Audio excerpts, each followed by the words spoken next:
All right, so are you ready to explore a world where imagination really reigns supreme? We're diving into Michael Morpurgo's I Believe in Unicorns. Yeah. And, you're clearly interested in more than just a surface-level look.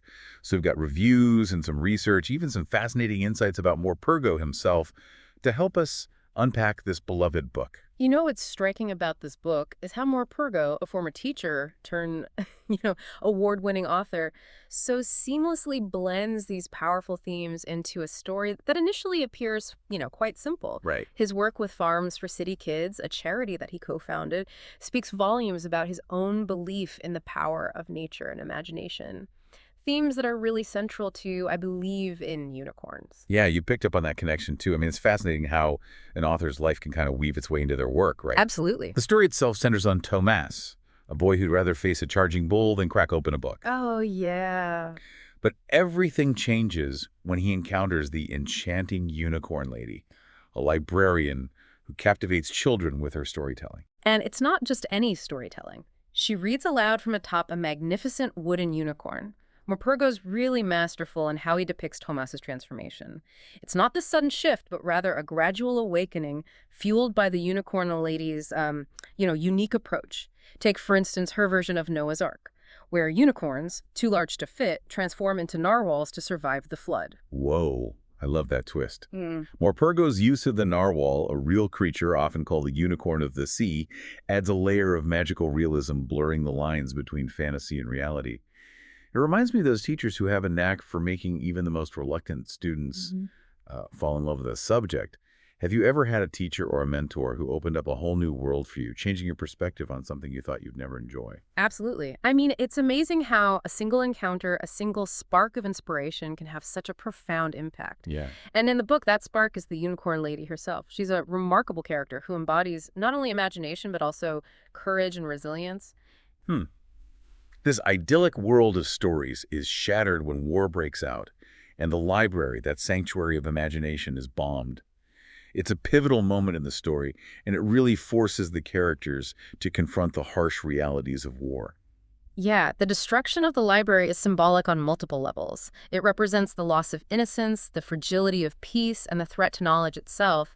But what's truly inspiring is the community's response. Yeah. They risk their lives to save the books, understanding that they represent their shared history and their hopes for the future.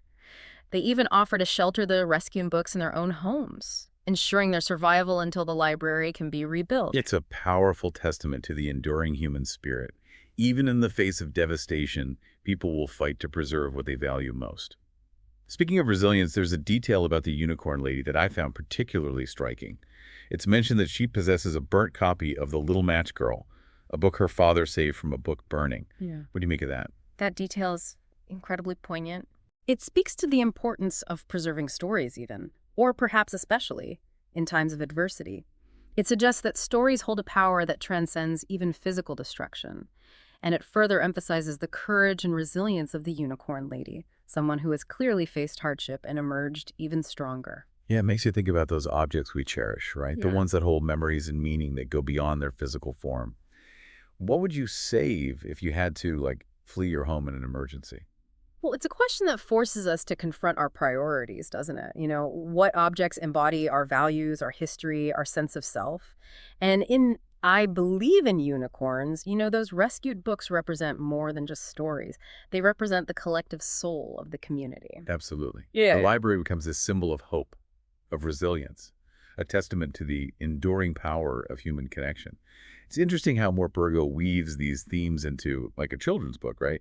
Making complex ideas accessible to these young minds. That's a hallmark of great children's literature, wouldn't you say? To address these profound questions in a way that resonates with readers of all ages. And Morpurgo, particularly in earning the title of Children's Laureate in the UK, has clearly demonstrated that mastery. The award recognizes not just popularity, but a lasting contribution to the landscape of children's literature, a genre often unfairly dismissed as simplistic. Yeah. It's a reminder that sometimes the most profound truths are found in the simplest of stories. Speaking of stories, we can't forget about Tomas, the boy at the heart of it all. His journey is one of the most compelling aspects of the book. He goes from, actively resisting books to finding solace and strength within their pages. It speaks to the transformative power of stories, doesn't it? Yeah. Tomas initially sees books as irrelevant to his life, preferring the tangible world of, fishing and the outdoors. But the Unicorn Lady's stories open up new possibilities, offering him a different lens through which to view the world, even a war-torn world. And it's not just about, like, escaping reality, as some might suggest, right? It's about finding a framework for understanding the complexities of life, for grappling with difficult emotions, like fear and loss. Precisely. Stories provide us with tools for navigating challenging times, for finding meaning and purpose, even amidst chaos.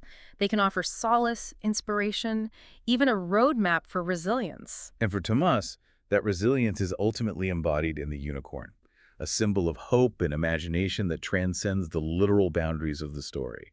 It's not about believing in mythical creatures, but about believing in something larger than ourselves, something that gives us strength and helps us persevere. The unicorn becomes a powerful metaphor for the magic that exists within each of us, the ability to find wonder and possibility even in the darkest of circumstances.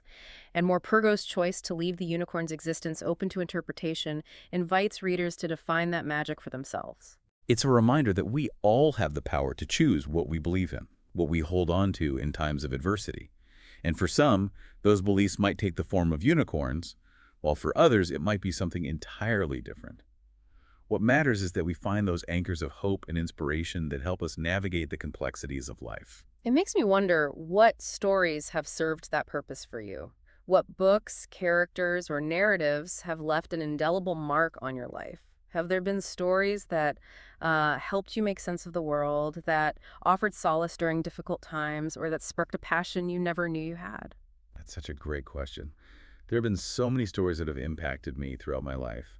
I remember being completely captivated by a host speaker shares a personal story about a book that impacted them. That's a beautiful example of how stories can connect us to something larger than ourselves, how they can offer guidance and inspiration even years after we first encounter them. And it highlights the importance of seeking out stories that resonate with our own experiences, that speak to our unique hopes and fears. You're right, it's about finding those stories that illuminate our own path, that help us make sense of the world and our place in it. And sometimes those stories are waiting for us in unexpected places, like a children's book about a boy who believes in unicorns. Speaking of unexpected places, we haven't talked much about the ending of the book. Without giving too much away, it's worth noting how Morpurgo brings the story full circle, emphasizing the interconnectedness of past, present, and future. That's a great point. It's not just like a happy ending. It's a continuation of the journey, an acknowledgement that stories have a way of echoing through time, shaping our understanding of ourselves and the world around us. It strikes me that this book, while it's categorized as children's literature, it tackles some pretty weighty themes: war, loss, the importance of resilience. These aren't exactly like light topics. You're absolutely right. But Morpurgo handles these themes with a deftness and sensitivity that makes them accessible without, diminishing their complexity.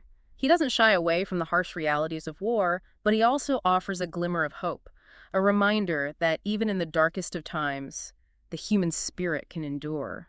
And that resilience is often found in, unexpected places, like the act of saving books from a bombed library, or in a child's unwavering belief in the power of unicorns. Precisely. And it's that belief, that unwavering faith in something bigger than ourselves, that ultimately allows the characters to rebuild their lives and their community. It's a powerful message about the importance of hope, especially in the face of adversity. Yeah, it makes me think about the role of stories in our own lives, Huh. how they can offer solace, inspiration, and even, a roadmap for navigating difficult times. We've talked a lot about the symbolic significance of unicorns in the book. But beyond the symbolism, there's a real-world connection here that I find fascinating. Morpurgo often incorporates animals into his stories, and his deep respect for the natural world is evident in his writing. Right. His work with Farms for City Kids, bringing children from urban environments to experience life on a farm, speaks directly to this passion. It's as if he's trying to bridge the gap between the fantastical world of stories and the tangible world around us. That's a beautiful way to put it.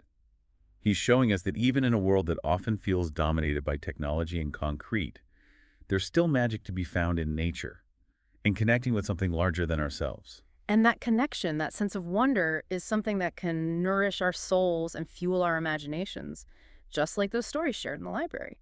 As we wrap up our deep dive into I Believe in Unicorns, I'm curious to hear, What resonated most with you? What insights or ideas will you carry with you from this exploration of Morpurgo's work? For me, it's a renewed appreciation for the power of stories to transport us, to challenge us, and to connect us to something larger than ourselves. It's a reminder that even in a world that often feels divided and chaotic, there's still room for hope, for imagination, for belief in the extraordinary. Beautifully said. And it all comes back to that simple but profound declaration. I believe in unicorns. It's a statement of faith, not necessarily in mythical creatures, but in the power of stories to inspire us, to heal us, and to remind us that even in the darkest of times, there's always a glimmer of magic to be found. It's an invitation to embrace the power of imagination, to seek out those stories that resonate with our souls, and to share them with the world. Because in the end, it's the stories we tell, the ones we hold dear, that shape our understanding of ourselves and the world around us. I couldn't agree more. And on that note, I want to thank you for joining us on this deep dive. We hope you've enjoyed exploring the world of I Believe in Unicorns with us. Until next time, keep believing in the magic of stories.